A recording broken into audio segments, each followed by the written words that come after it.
بسم اللہ الرحمن الرحیم۔ السلام علیکم کلاس کے بچوں، آج میں پھر آپ سے مخاطب ہوں۔ جیسے کہ آپ جانتے ہیں ہم جو لیسن پڑھ رہے ہیں اس کا نام ہے tribals decodes and vision of a golden age. ہمارا جو ٹاپک ہے آج وہ ہے پرابلمز وتھ ٹریڈ، اور اسی کے ساتھ ہے سرچ فار ورک۔ چونکہ بچوں آپ جانتے ہیں جو ٹرائبل لوگ ہیں وہ جنگلوں میں رہتے تھے۔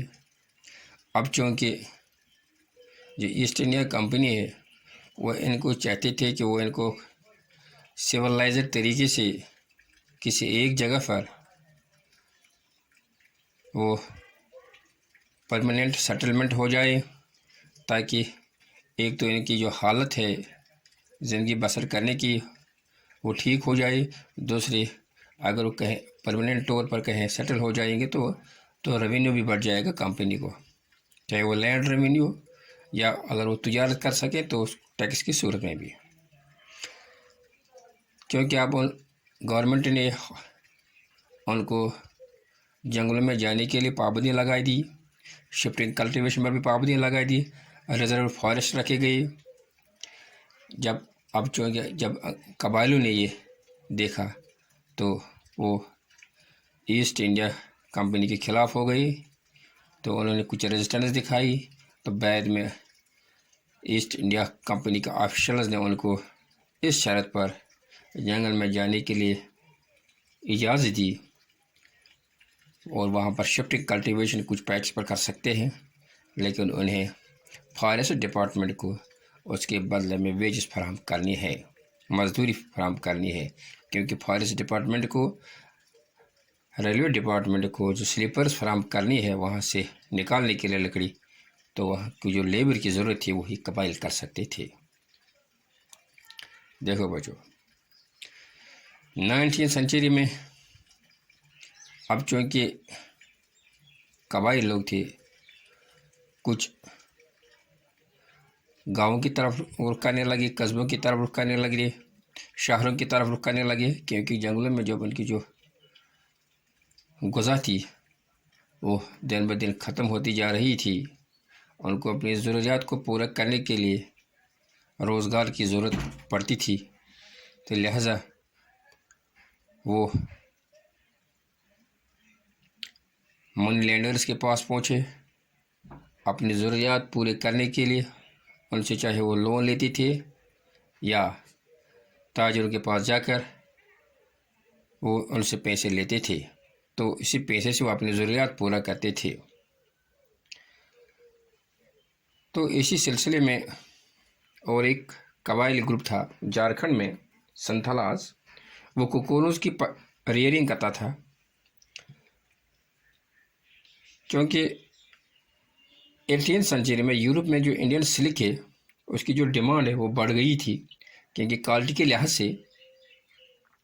تو ایسٹ انڈیا کمپنی نے سوچا کہ کیوں نہ ہم ان کوکونوز کی پیداوار کو بڑھائیں گے، تو انہوں نے اس کی طرف توجہ دینی شروع کی۔ یہ جو قبائل ہے یہ جو کوکونوز پیدا کرتے تھے وہ پھر بیچے تھے 3 یا 4 روپے پر 1000 میں۔ کن کو بیچتے تھے؟ ایجنٹس کو، اور یہ ایجنٹ پھر مارکیٹ میں اس کو 5 سے 6 گنا زیادہ منافع کے ساتھ بیچتے تھے۔ اب چونکہ زیادہ منافع ایجنٹ کو ملتا تھا، تو یہ جو قبائل ہے انہوں نے دیکھا کہ ان کے ساتھ استحصال ہو رہا ہے، ان کے ساتھ وہ اجرت نہیں ملتی ہے جو ان کو ملنا چاہیے، تو لہذا وہ ان منی لینڈرز اینڈ ٹریڈرز کے خلاف اپنے دل میں آگ جلانے لگے۔ دوسری بات، وہ قبائل جنہوں نے شفٹنگ کلٹیویشن یا ہنٹنگ چھوڑ دی، وہ روزگار کے سلسلے میں ادھر ادھر بھٹکتے رہے، کبھی شہروں کی طرف جاتے رہے، کبھی قصبوں کی طرف جاتے رہے۔ تو اسی سلسلے میں کچھ قبائل نے 19 سنچری میں آسام کے ٹی پلانٹیشن میں کام کرنا شروع کیا. تو وہاں پر بھی وہ ایجنٹوں کے رحم کرم پر کام کرتے رہے.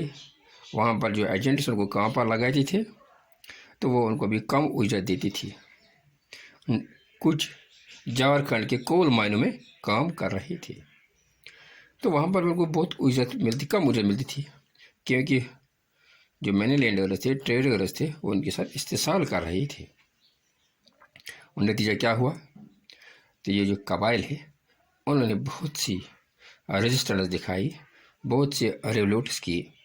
تو ان میں اور جو ہم نے پڑھا ہے پہلے برسا ہے، انہوں نے ایک مومنٹ چلائی.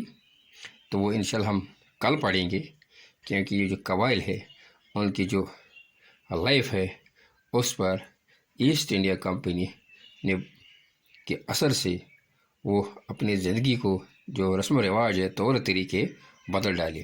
تو انشاءاللہ کل ہم یہ پڑھیں گے جو برسا ہے اس نے جو مومنٹ سٹارٹ کی ہے تو کس طرح کی ہے، تو انگریزوں نے پھر اس کے خلاف کیا قانونی اقتدام کیے ہیں.